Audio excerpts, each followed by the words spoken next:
First King chapter 18. After a long time in the third year, the word of the Lord came to Elijah. Go and present yourself to Ahab, and I will send rain on the land. So Elijah went to present himself to Ahab. Now the famine was severe in Samaria, so Ahab had summoned Obadiah, who was in charge of his palace.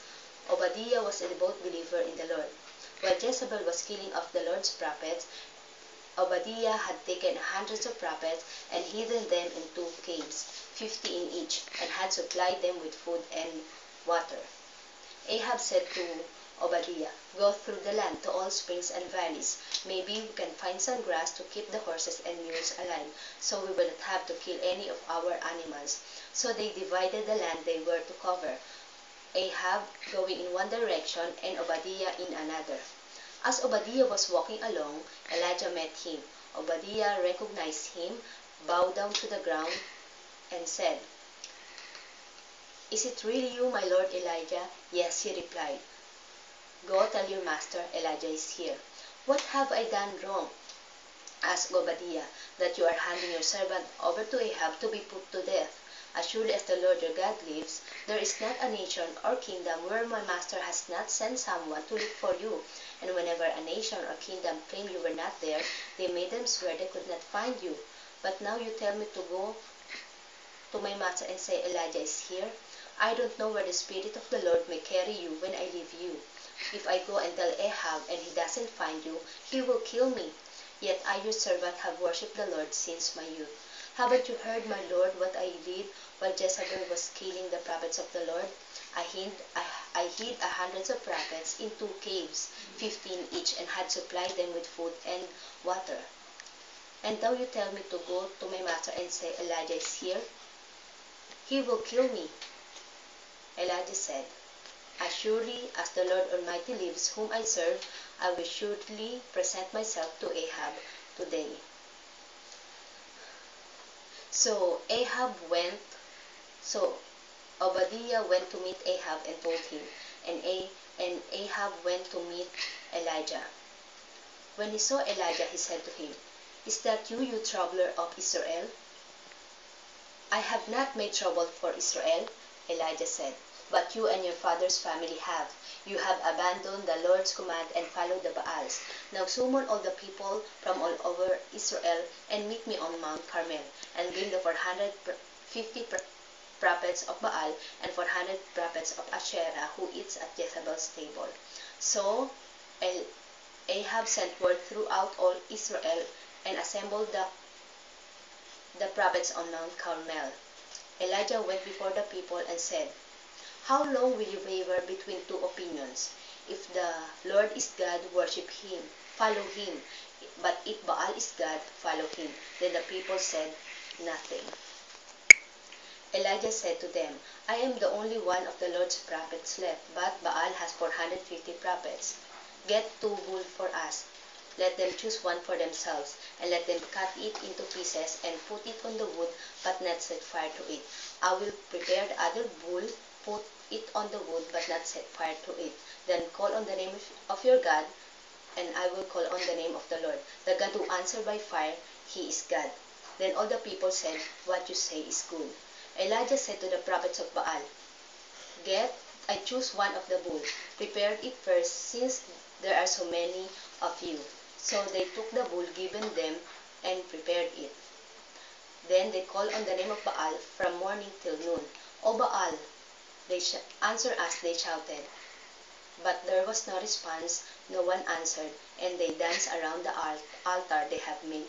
At noon, Elijah began to taunt them. "Shout louder," he said. "Surely he is a god.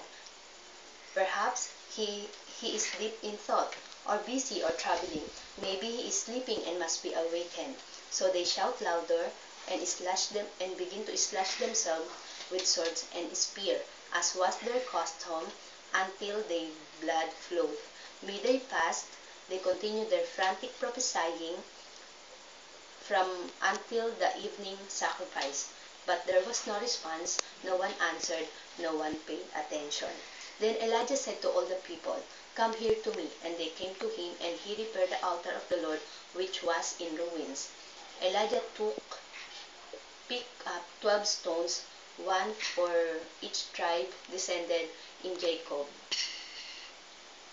In him the name of the Lord had the word of the Lord had come, saying, "Your name shall be Israel." Then, with the stones, he built an altar in the name of the Lord, and he dug a trench around it, large enough to hold 2 seahs of seeds. Then he arranged the wood, cut the bull into pieces, and laid it on the wood.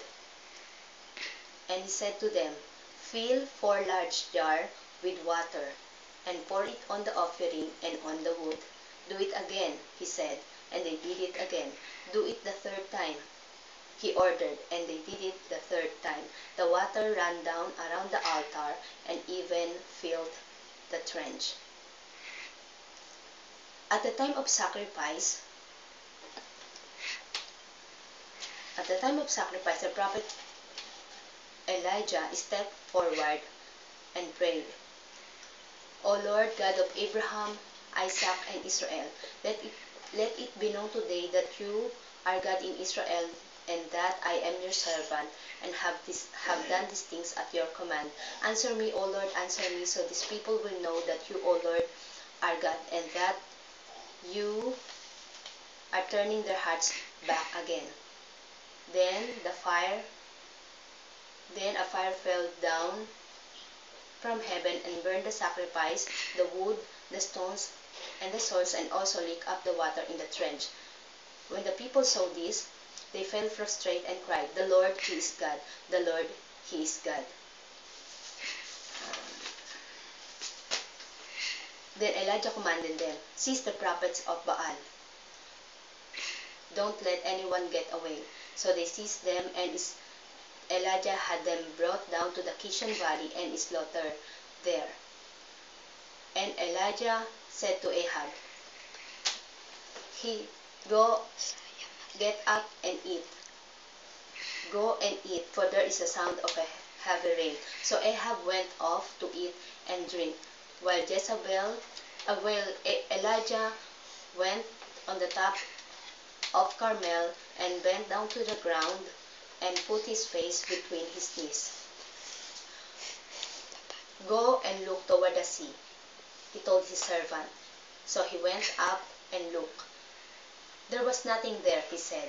7 times Elijah said, "Go back." The 7th time the servant reported, "A cloud as small as a man's hand is rising from the sea." Meanwhile, the sky grew black-eyed, so Elijah said to Ahab, "Hitch up your chariot before the rain stops you." Meanwhile, the sky grew black with clouds, the wind rose, and a heavy rain came on. Ahab rode off to Jezreel. Then the power of the Lord came upon Elijah, and tucking his cloak into his belt, he ran away of Ahab all the way to Jezreel.